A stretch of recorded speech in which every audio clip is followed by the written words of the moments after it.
Deputy CM Pawan Kalyan కు ప్రముఖ తమిళ్ సినీ నటుడు సత్యరాజ్ గట్టిగా హెచ్చరిక జారీ చేశారు. దేవుడి పేరుతో తమిళనాడులో రాజకీయాలు చేయాలని చూస్తే సహించేది లేదని ఆయన స్పష్టం చేశారు. మతాన్ని అడ్డుపెట్టుకొని ఓట్లు పొందాలనుకునే ప్రయత్నాలు తమిళ గెడ్డపై ఫలించవని సత్యరాజ్ తేల్చి చెప్పారు. ఇటీవలే పవన్ కళ్యాణ్ తమిళనాడులోని మురుగన్ మానాడు సభలో పాల్గొన్నారు. ఈ కార్యక్రమంలో ఆయన మాట్లాడుతూ నాస్తికులు, సెక్యులరిస్టులపై కొన్ని వ్యాఖ్యలు చేశారు. అధికార డిఎంకే పార్టీని విమర్శించడంతో పాటు హిందువులు సనాతన ధర్మం అంటూ తన పాత వాదనలను మరోసారి వినిపించారు.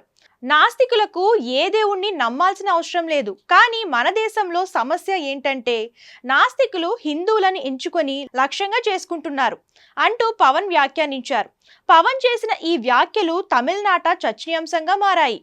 ఆయన మతం పేరట తమిళనాట చిచ్చు పెట్టాలని చూస్తున్నారని ఇప్పటికే పలువురు మంత్రులు ఆరోపణలు చేశారు. ఈ నేపథ్యంలో నటుడు సత్యరాజ్ కూడా పవన్ కళ్యాణ్ పై తీవ్రంగా స్పందించారు. దేవుడి పేరుతో తమిళనాడులో రాజకీయాలు చేస్తే ఊరుకోం అంటూ పవన్ కు గట్టి వార్నింగ్ ఇచ్చారు. పెరియార్ సిద్ధాంతాలను నమ్మిన తమిళ ప్రజలను మీరు మోసం చేయలేరు.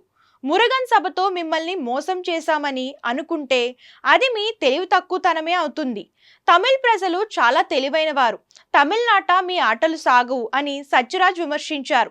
దేవుడి పేరుతో రాజకీయ లబ్ధి పొందాలని ప్రయత్నిస్తే తమిళ ప్రజలు తిప్పికొడతారని ఆయన హెచ్చరించారు.